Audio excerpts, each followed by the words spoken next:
सकाळची मॉर्निंग जी काय आहे आपली मॉर्निंग कशी असली पाहिजे रोज प्रत्येकाची. तर सकाळी नक्कीच प्रत्येकाने लवकर उठलं पाहिजे. आयुर्वेद तर सांगतो ब्रह्ममुहूर्ते उत्तिष्ठेत. म्हणजे सकाळी अगदीच ब्रह्ममुहूर्तावर उठलं पाहिजे. उठल्यानंतर ज्या सकाळी महत्त्वाच्या ज्या काही प्रक्रिया करतो, तर सकाळी उठतानाच कसं उठलं पाहिजे तर सायन्स किंवा मी असं सांगेन, की कोणताही अलार्म विना आपण कसं उठू शकतो याच्याकडे आपण फोकस केला पाहिजे. म्हणजे त्याच्यात तुम्हाला स्वतःहून जाग आली पाहिजे. याचा अर्थ रात्री झोपताना तुम्ही स्वतःच्या माइंडला असं सांगा, की आपल्याला या वाजता उठतंय आणि ते होतं. किंवा जर तुम्ही लेट नाईट झोपत असाल आणि तुम्हाला असं वाटतं, की मी सकाळी लवकर उठू शकत नाही, तर जवळच्या कोणी व्यक्तींना सांगा, की तुम्हाला उठवायला. किंवा अजून एक करू शकता, की तुम्ही अगदी चांगल्या सॉफ्ट पद्धतीचा अलार्म लावा, जेणेकरून तुम्हाला जाग येईल. कारण जर लगेच लाऊड अलार्म तुम्ही लावला, तर तो ब्रेनला लगेच अलर्ट मोडला घेऊन जातो आणि झोपेत असताना आपण डेल्टा मोडला असतो आणि एकदम जेव्हा आपण अलर्ट मोडला जातो, तेव्हा आपण बीटा मोडला जातो आणि जे स्लोली आपण यायला पाहिजे, त्याच्यात थिटा किंवा अल्फा वेव्ह ज्या असतात, त्या मोडला यायला पाहिजे. तर एका बीटा मोडला जातो. त्याच्यामुळे एकदम एन्झायटिक, पॅनिक किंवा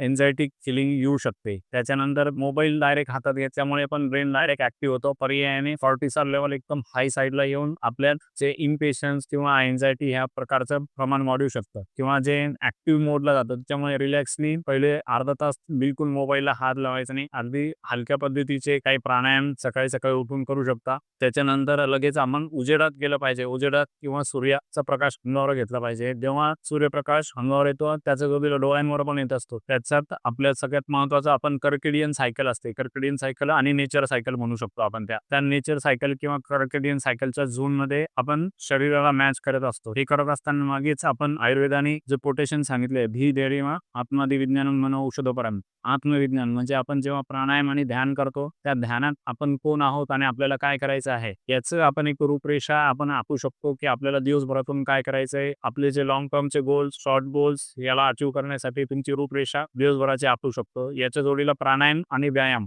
हलक्या प्रतीचे करू शकतो. एक छान पद्धतीची डायरेक्ट तुम्ही टी किंवा कॉफीला जाण्यापेक्षा चांगल्या पद्धतीची आपण हर्बल टी करू शकतो. याची एक छान रेसिपी लवकरच आपण पुढच्या व्हिडिओमध्ये शेअर करूया पुढच्या आठवड्यात. थँक